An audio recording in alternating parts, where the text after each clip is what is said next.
Gipasaylo mo ako, O Diyos, daigol ko ikaw.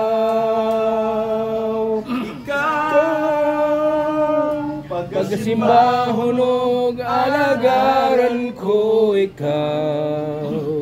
Sa bisan sa pangalan mo ibayaw ko. Labihan ang grasya mo, nagikahatag ka na ko.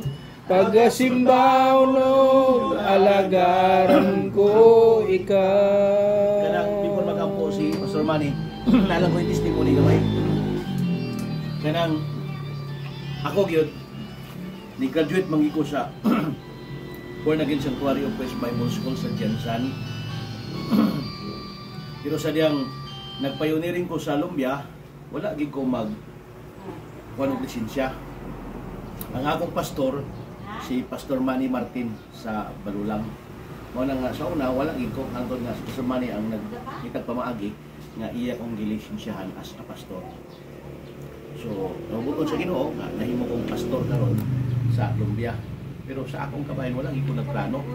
Ay nabalo man ko nga pwede ko muwali, pwede ko magpagamit sa Ginoo bisa dili ko pastor. Salamat sa Ginoo nga niabot lang panahon nga itawag mi niya as a pastor. Ana, so, salamat po nga ako si Erwin. Although ganito lang nga anong dugpol raman mo diha nga naaman duha naman mo tulog upat pa man gani. Na upat pang Assembly of God sa Lumbia. Pero bisa sa upat ang Assembly of God sa Lumbia, daghan pagyapon kaayo. Daghan pagyapon kaayo ang harbisonon ng mga tao sa Lumbia. Mo na nga dili sa Balulang kuno sa kambuton sa Ginoo, kamo sa ikuan sa Ginoo na ba siya. Pero ako gyud dako kayo muluton sa Ginoo, kinahanglan og dagang assistant ako gani, gusto ko sa simbahan ng pastor, gusto ko magsulto kog mga tao, mahimulan akong worker sa simbahan. Para ba Nazaret, ang ubang Nazaret daghang seleksyon doon ng mga tao kay aron lang worker nila ang simbahan kay need man gyud og worker ang simbahan. Amo na nga ako iyanan ko kung naggatay na ako mga leaders karon ang mga tao pagpastor ako ipa-eskwela na ako Bible school na ko 18 ka estudyante ko sa Bible school. Oo. So dili sa simbahan daghang kay kusa potential mo mga leaders. Ang kuan lang ani ang paggamit para ang harvest dakan kay ma'am. Ila ma'am almost 42,000 voting population lang na.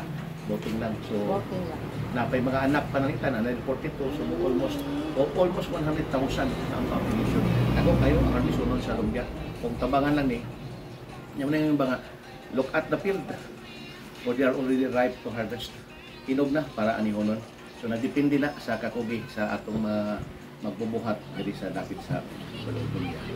So I hope and I pray nga ang buluhaton hapit na mabalik ang Ginoo. Okay ra kita till I come siya.